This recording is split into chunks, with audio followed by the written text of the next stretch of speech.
Have you ever apologized for crying? I'm sorry. I know it's too much. I wish I wasn't so emotional. I'm sorry for being so emotional. I'm sorry. I'm sorry. I'm sorry. My name's Holly Sin, and I've just had a big cry. And I am the founder of this Heartmind podcast, where we start to transform trauma and we talk to people that are doing the work and how the work works to transform our triggers and transform our nervous system through the heart and starts to establish our mind in the heart. And today's episode, we're going to look at crying. What if crying isn't something we have to manage? It's not a sign of losing control, but what if crying is actually one of the most intelligent things that we could do? And we put it up into the light as that. It's complete and, dare I say, sacred, this thing that we do through our bodies. And we're going to talk about crying today in 3 deep ways. We're going to look at the science of crying, and it's quite miraculous. We're going to also look at the Ayurvedic, that's the Indian medical system, ways of looking at crying. And we're going to look at yoga philosophy as well, and how yoga views and supports our expression of crying. And by the end of this episode, I really hope that the next time that you cry or you witness others crying, that you have a sense of the welcoming energy for that to happen, so that we can start to create together a culture where crying is celebrated and okay. So let's go. And most of us have a complicated relationship with crying. If you grow with this message that either boys don't cry or stop crying or I'll give you something to cry about, or you learned that it was inconvenient for you to cry for your adults, you start to suppress them. Now, one thing I want to say after being a mother is I do think there's a difference between crying and a sense of whining, and that is very a thin line. And so one of the things that I try to teach my girls is that it is okay to cry, and try not to use that word cry, but use the word whine from a victim place. And how can you ask for what you need, ask for what you want, and express how you feel with power? And that can be through tears. So I want to just express that kind of fine line there.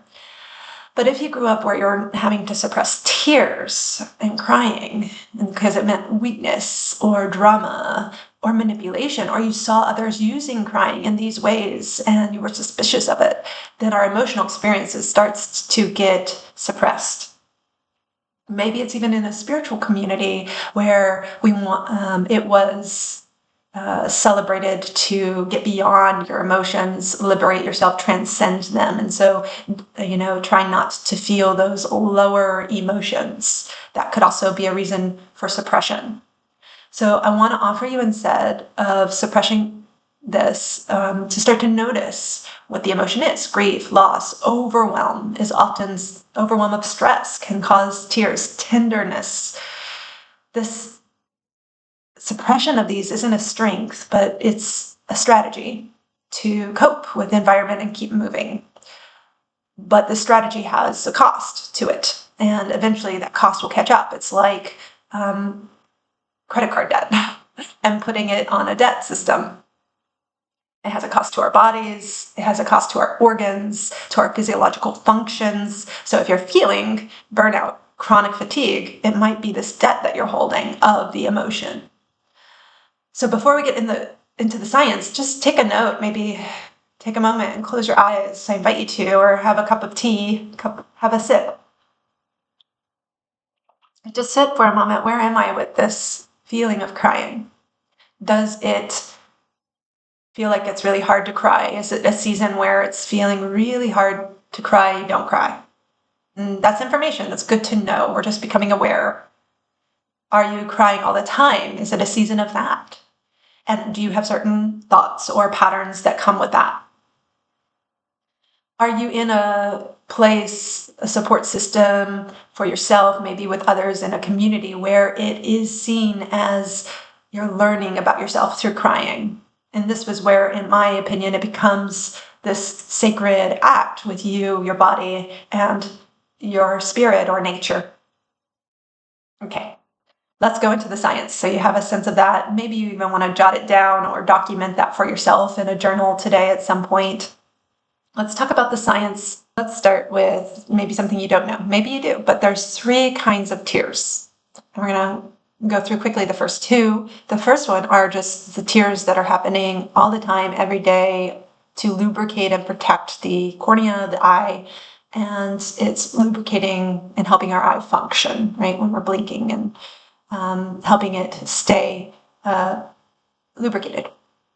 And then the second kind is called a reflex tear, and that happens when we cut onions or when we're exposed to the wind, and it's protecting our eyes, or it reacts to the environment and to what's happening externally.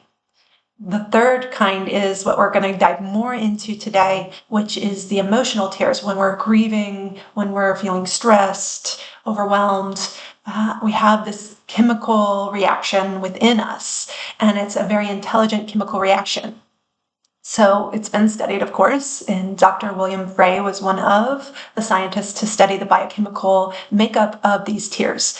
And there's a high level of a few chemicals. ACTH, which is basically adrenaline and cortisol. There's high levels of this in our tears, as well as manganese, which is a mineral. It does help create our bones, our teeth, but these are really elevated, like 30 times more than what we need in our bloodstream. And so it's actually helping excrete excess manganese mineral. And usually if we have too much of that, there's high anxiety levels. So it's helping to release anxiety or excess chemicals that create anxiety in our body. So in other words, crying really emotionally is releasing stress from our bodies. Here's the other thing that is really cool that it does. It's releasing a chemical painkiller you make in your own body. They've been this in the tears. So it's releasing an endorphin, leucine-enkephalin. And this endorphin starts to be the medicine to the stress. So it's releasing the stress, it's releasing those stress hormones and minerals, as well as giving us a bit of a gentle medicine, a natural sedative to support kind of an ease in our body. And we feel that after we cry, don't we? There's a sense of release. There's a sense of being able to breathe deep, being able to feel a little bit clearer, a little bit more relaxed. Crying is a part of our parasympathetic nervous system. So it's connecting to that rest, the digest part of being in our nervous system. And that's the calming effect that it has. It starts to guide us towards turning on that parasympathetic response.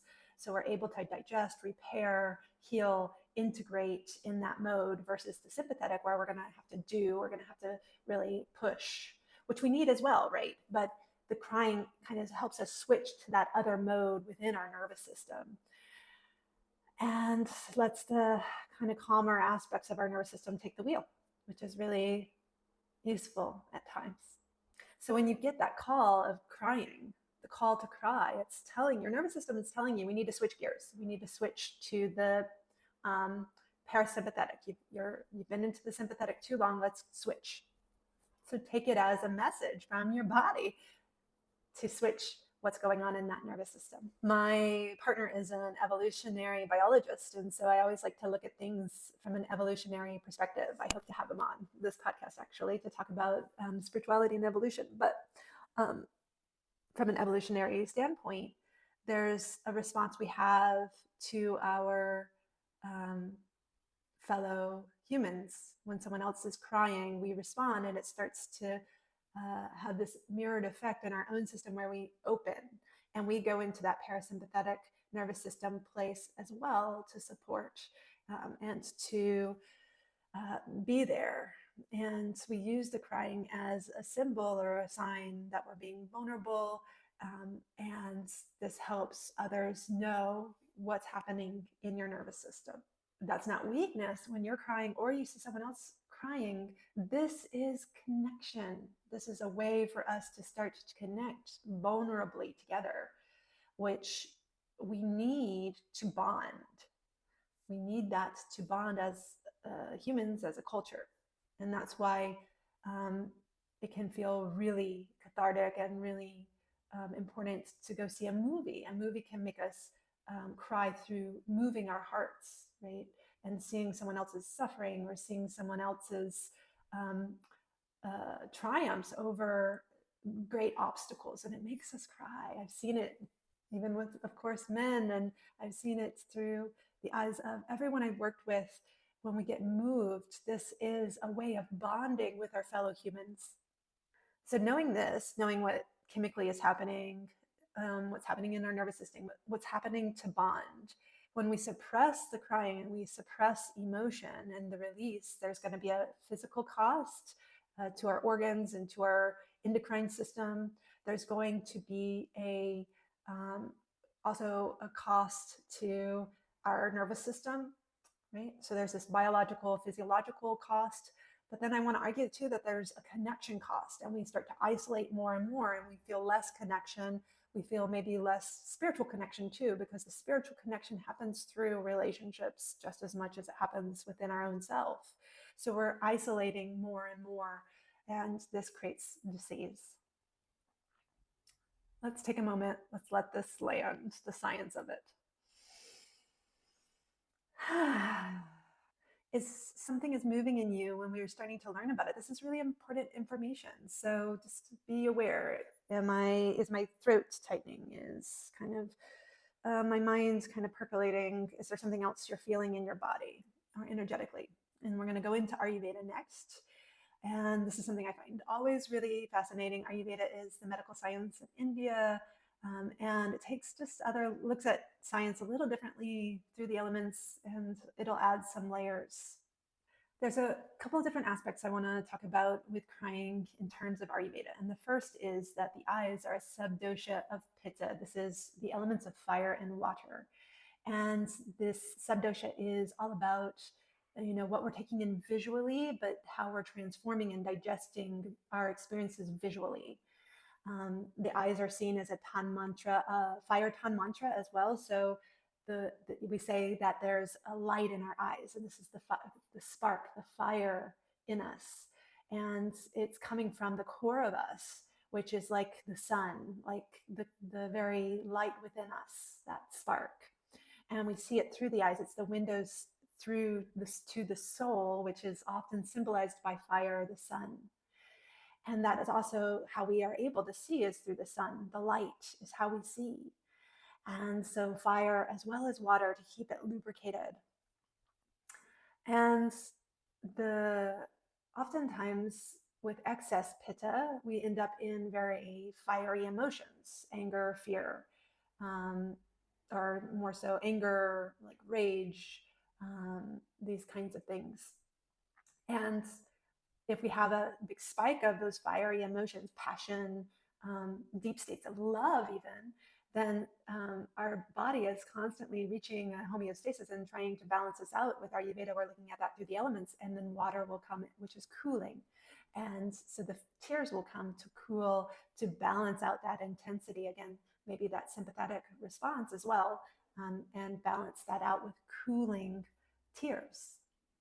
So that's kind of one aspect of it with the pitta. Now, the tears themselves also have a sense of kapha quality, which is earth and water. So that is one of the most stable of the doshas, and it does have more that sedative effect of downward regulation, calming. But if it's too much too, there's this discharge of what's called ama, which is an accumulation of, again, some of those minerals, accumulation of substance that we need to kind of release. And if it's not released, it creates ama within us, which is an accumulation of those things that we just talked about, stress hormones and minerals, right? And so the kapha also has this watery release of the ama, of the accumulation of too much, right? And that release then helps to create that sedative kapha releasing state. That's one aspect of Ayurveda that I want to talk about. The very last aspect of Ayurveda I want to talk about are tissues, and they're called dhatus. And there's two dhatus, or two tissues, that are related to the tears. One is rasa, which is the plasma and the lymph. So that's our immune system flowing, and also the plasma, which is said to be deeply tied to the flow of our heart, both physically, but also the flow of material. And our heart plasma is such a crazy, weird substance of its own. It's really unique how it flows and what it's made of. And it's said to hold a lot of the emotional heart's flow and ability to flow. So when it is flowing, we feel connected, we feel a sense of kind of passion and love for life. But when it's not, it's really dried out. And that can cause a lot of irritation. And that's on a physical level and on an emotional level. So this is what carries kind of this, the accumulation of these materials towards releasing. And the stress hormones that we were talking about, it's part of what flows this through the system. And then the other dhatu is majja, which is the nervous system. It's the bone marrow, as well as the spinal fluid and the nerve tissue in the body. And the tears are made of this too. So when I think about the tears, it's like my nerves are coming out and touching the same tissue as my nerves. That are releasing, and it's like I'm able to physically touch into that and have a sense of my spinal fluid, my nervous system. The eyes are considered a direct connection and the window to our nervous system, to the majja dhatu. So when we are gripping, holding, suppressing emotion, we're stopping that cycle of naturally letting the nervous system cleanse itself and letting that manifest and release and then reproduce other kind of tissue to replenish our nervous system. We're stopping the flow. And that's what we mean in more poetic terms when we're talking about it in yoga, but there is a physical aspect to this. So it is your nervous system's right and need to have this function. It has to have it, and to not have it would be very detrimental to the flow of the system.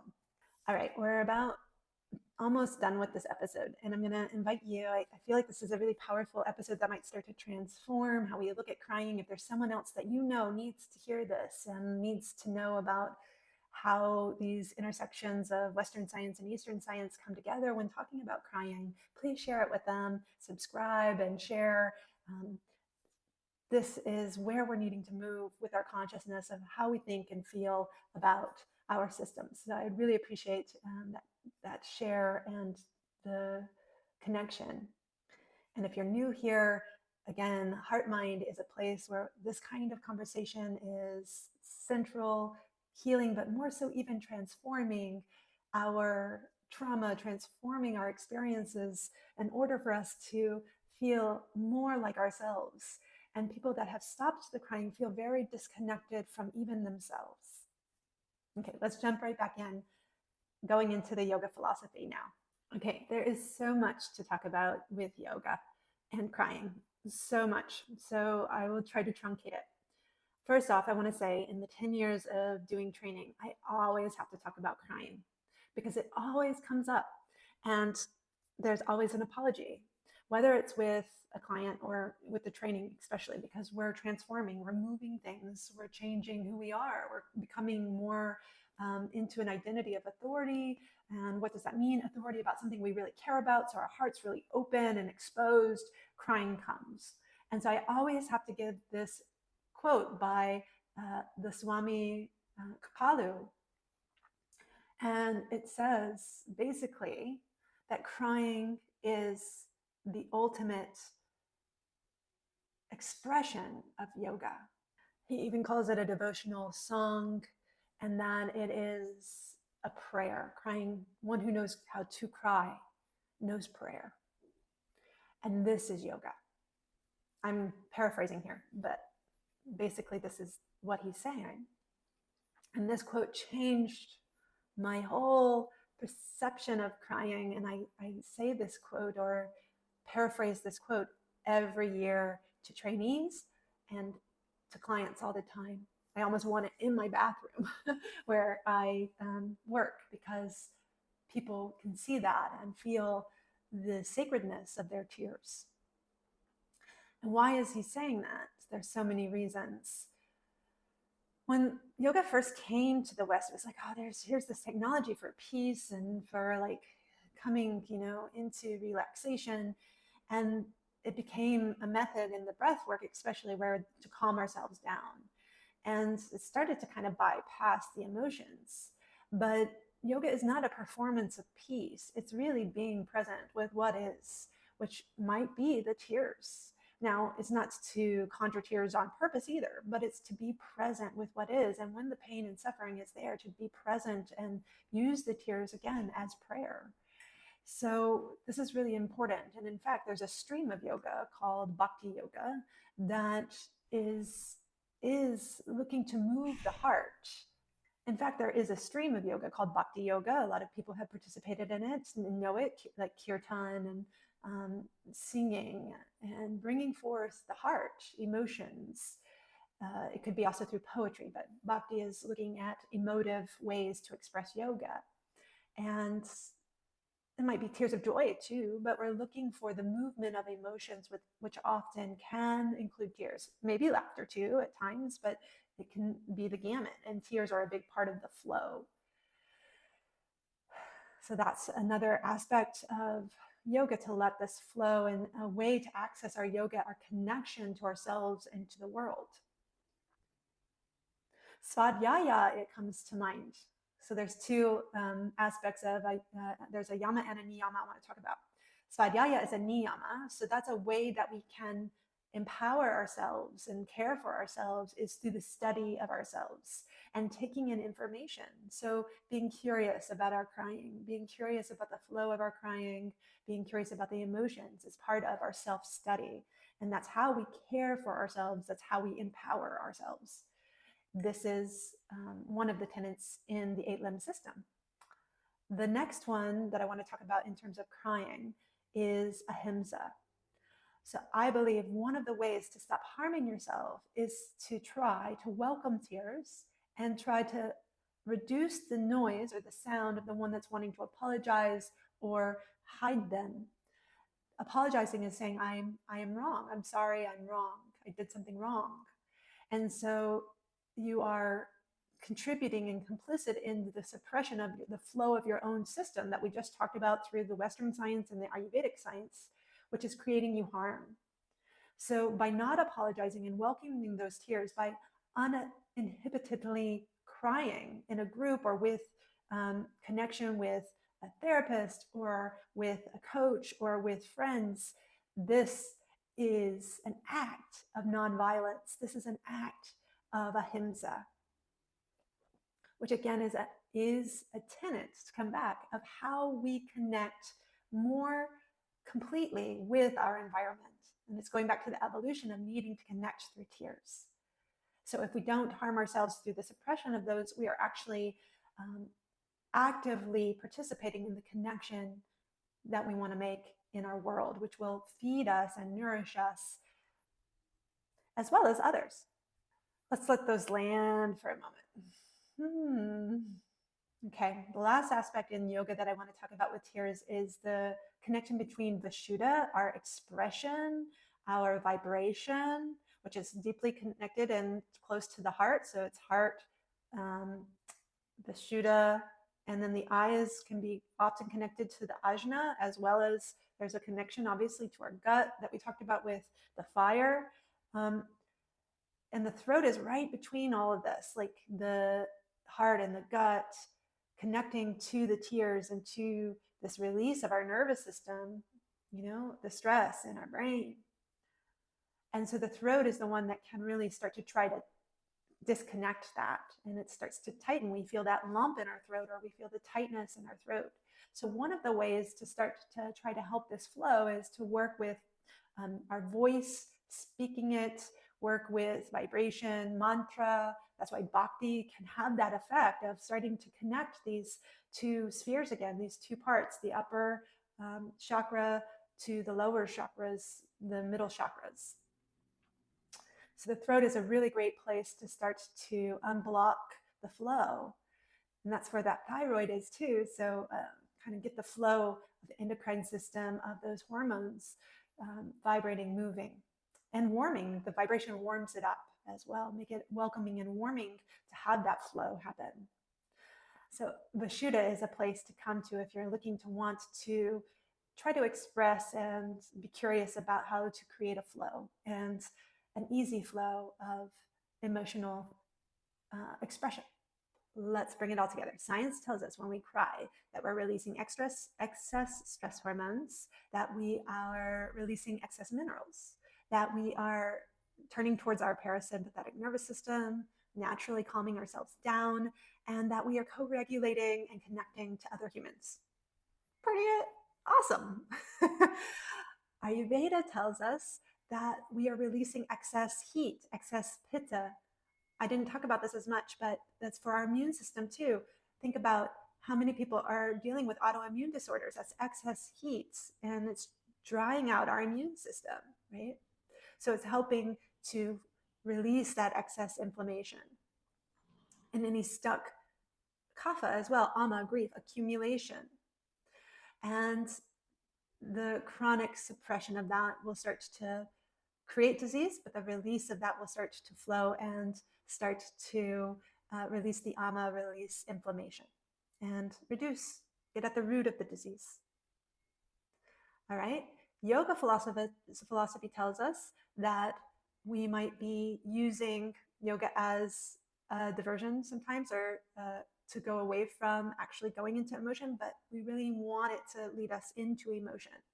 So notice if you're using your yoga as an aversion to actually being where you're at, to bypass, as we've said, peace, but also using some of the other streams, using the bhakti, the voice, the mantra to help flow, and using that to study yourself, as well as starting to learn how to really treat yourself without harm. This is huge. Okay. Crying is not a weakness. That's clear now, even more clear through this science and through this investigation of yoga philosophy. Crying is not drama. Crying is in your body, and it's part of your nervous system. It's part of the doshas, balancing yourself out in Ayurveda. It's working together to help your physiological, physical, emotional, mental flow. So the next time tears come up, it's an invitation to let them, welcome them. Thank you for the flow. Thank you for this natural system. I can't thank you enough for being here and listening to this episode. Please share again with someone that might really need to hear this and would start to shift how they interact with their emotions, how they feel about their own emotions, and start to treat themselves more kindly. Please share, subscribe, and invite others to subscribe. I'm going to keep churning out material like this to help establish your mind in your heart, establish that there for peace, calm, true awareness of who you are, and not the bypassing kind, where we're not landing here connected to our community, but really coming into your experience, embodying that experience, and centering your mind in your body. Travel well, take care, and enjoy your prana.